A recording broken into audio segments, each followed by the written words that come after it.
নমস্কাৰ আমাৰ চেনেলৰ নতুন এটি ভিডিঅ'লৈ আপোনালোক সকলোকে স্বাগতম জনাইছোঁ। আজি আমি বশিষ্ঠ আশ্ৰম আহিছোঁ। বশিষ্ঠ আশ্ৰম আপোনালোকে শুনিছে নিশ্চয়, বশিষ্ঠ মুনিৰ আশ্ৰম বশিষ্ঠ আশ্ৰম। এই বশিষ্ঠ আশ্ৰমখন আপোনাৰ বশিষ্ঠত আছে, মানে এই ঠাইখিনিৰ নাম বশিষ্ঠ হয়।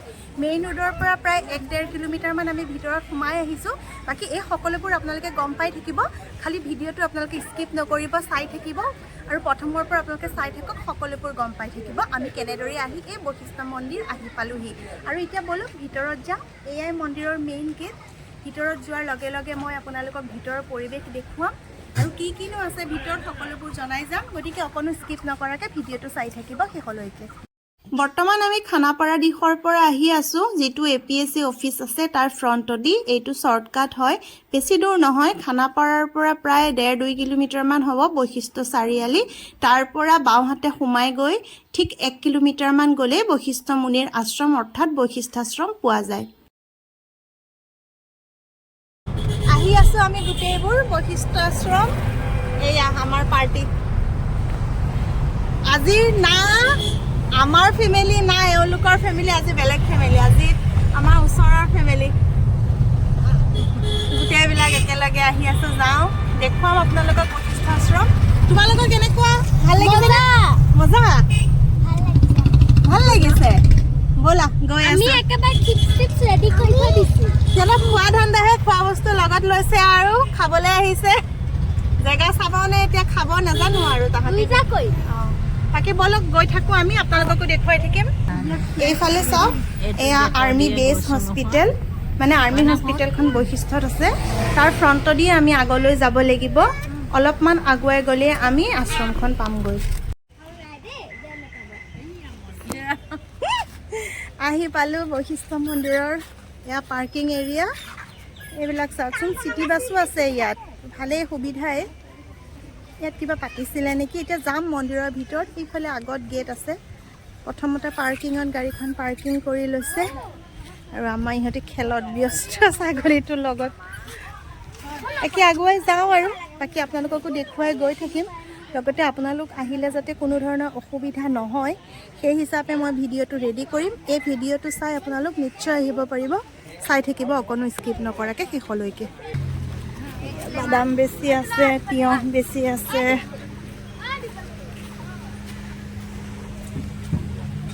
হোটেল, দোকান, পূজা বস্তু ইয়াতে ল'ব লাগিব চাগে। পূজাৰ সামগ্ৰীৰ দোকানবোৰৰ উপৰিও আৰু অন্যান্য বহুত দোকান আছে, য'ত খেলা ধূলাৰ সামগ্ৰী বা অন্যান্য ডেক'ৰেশ্যনৰ বস্তুৰ লগতে শংখ, মানে বিভিন্ন ধৰণৰ বস্তু পোৱা যায়। আপোনালোকে মন পচন্দ অনুসৰি বস্তু ইয়াত ল'বও পাৰিব।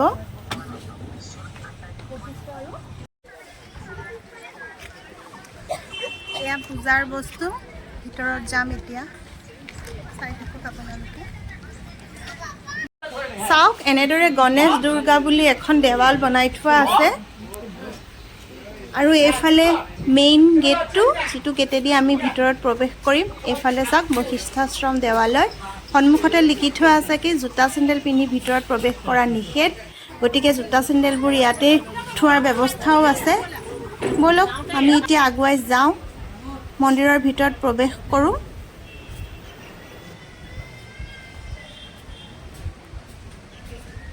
ভিতৰত প্ৰৱেশ কৰাৰ পাছতে এনেদৰে সন্মুখতে এটা হনুমানৰ মূৰ্তি দেখিবলৈ পোৱা যায়।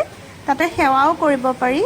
আনহাতে এইটোৱে সেই মেইন মন্দিৰটো, যিটো বশিষ্ঠ মন্দিৰ বুলি জনাজাত, মানে বশিষ্ঠ মুনিৰ আশ্ৰম অৰ্থাৎ বশিষ্ঠ মন্দিৰ।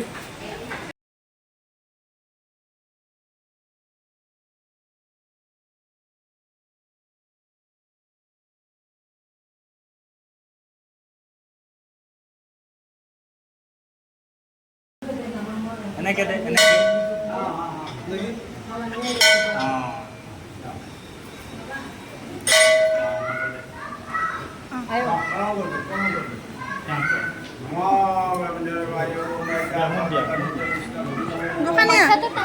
তাইকো লৈ লৈছো।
ইতিহাস মতে আহোম ৰজা ৰাজেশ্বৰ সিংহই এই মন্দিৰটো নিৰ্মাণ কৰিছিল। আনহাতেদি কিংবদন্তি অনুসৰি বশিষ্ঠ মুনিয়ে এই মন্দিৰটো নিৰ্মাণ কৰাৰ কাৰণে ইয়াক বশিষ্ঠ মন্দিৰ বুলিও কোৱা হয়। জনশ্ৰুতি অনুসৰি বশিষ্ঠ মুনিয়ে এই মন্দিৰতেই তপস্যা কৰিছিল আৰু জীৱনৰ শেষকাল তেওঁ ইয়াতেই পাৰ কৰাৰ উপৰিও শেষ নিশ্বাসো ইয়াতেই ত্যাগ কৰিছিল। সেয়েহে ইয়াক বশিষ্ঠ মুনিৰ আশ্ৰম বুলিও কোৱা হয়।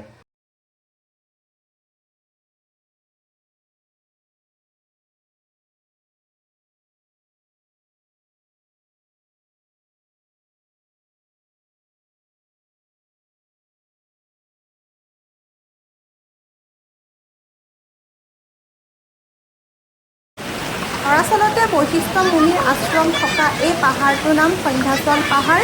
চাওকচোন গছবোৰ ইমান ধুনীয়াকৈ ৰুই ৰাখিছে।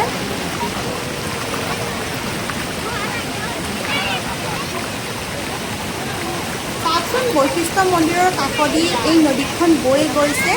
শুনিবলৈ পোৱা মতে এই নদীখন মেঘালয়ৰ পাহাৰৰ পৰা বৈ আহিছে আৰু ইয়াত আহি তিনিখন নদীৰ আকাৰ লৈছে আৰু এই তিনিখন নদীৰ নাম হৈছে সন্ধ্যা, ললিতা আৰু কান্তা। শুনিবলৈ পোৱা মতে এই তিনিগৰাকী হেনো বশিষ্ঠ মুনিৰ পত্নী আছে, কিন্তু প্ৰকৃততে সত্যটো কি সেইটো মই গম নাপাওঁ। এই নদীখনেই সন্ধ্যাচল পাহাৰৰ মাজেদি বৈ গৈ গুৱাহাটীৰ নামনিত পৰিছে আৰু ভৰলু নদীৰ নাম লৈ গোটেই গুৱাহাটীতে বিস্তৃত হৈ পৰিছে। ভৰলু নদী বুলি ক'লে গুৱাহাটীত হয়তো চিনি নোপোৱা মানুহ নোলাবই, নহয়নে বাৰু? সেই নদীখনৰ সৃষ্টিৰ আঁৰৰ কথাটো অৱশ্যে ময়ো আজিহে গম পালোঁ।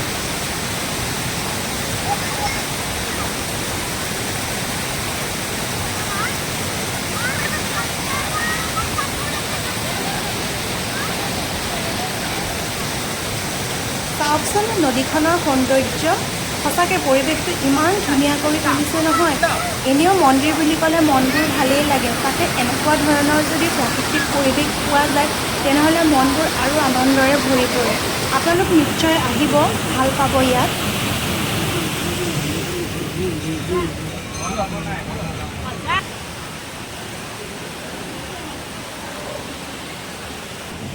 ইমান ধুনীয়া প্ৰাকৃতিক পৰিৱেশ, লগতে চৰাই চিৰিকটিৰ মাতবোৰে যেন পৰিৱেশটো আৰু বিনন্দীয়া কৰি তুলিছে।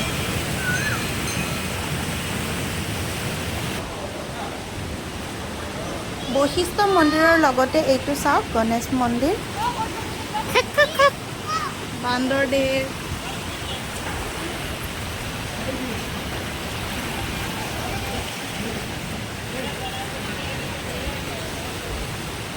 জুৰিটো এফালে বৈ গৈছে আগলৈ। গছজোপাটো কিবা পূজা চূজা হয় চাগে দেই।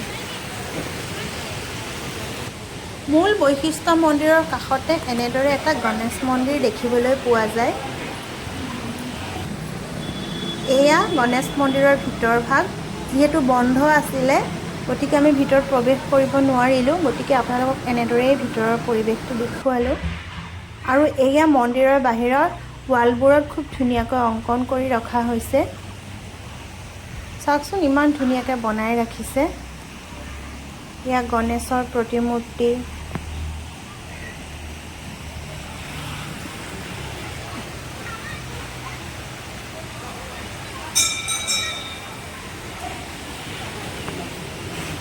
ৱালত অংকন কৰি ৰখা প্ৰতিমূৰ্তিবোৰত এনেদৰে সেৱা কৰাও দেখিবলৈ পোৱা যায়।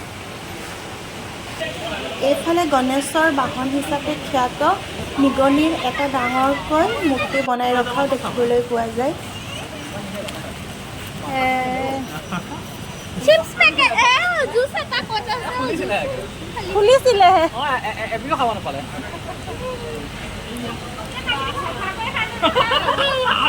কোনকেইটা ক'ত গ'লগে বাৰু?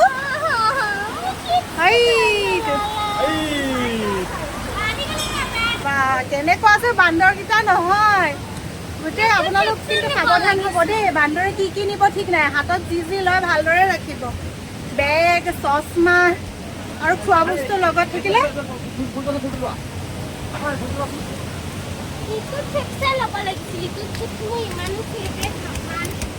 কোনেনো জানে বান্দৰে নিব বুলি। বেছি এজনী কিমান মনটো বেয়া লাগি আছে।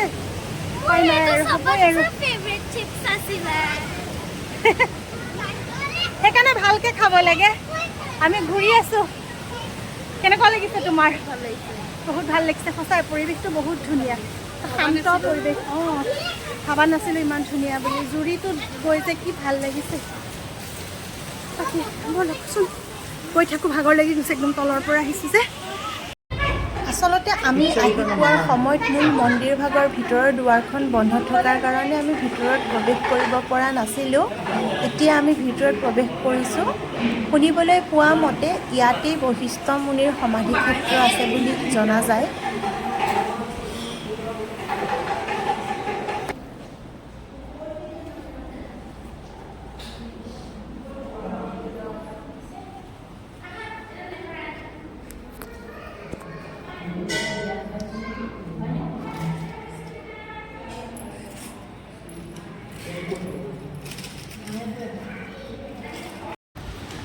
মন্দিৰৰ ভিতৰতে খাই আছে।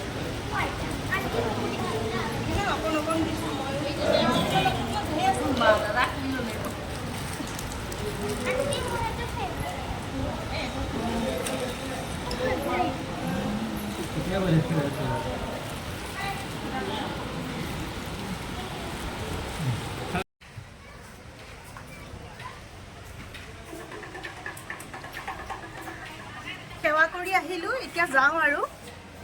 ইয়াত খৰাহীটোতে পূজাৰ সামগ্ৰীবোৰ নাযাবা লৈ গৈছিলোঁ। এতিয়া খৰাহীটো দোকানখনত আকৌ দি থৈ যাব লাগিব।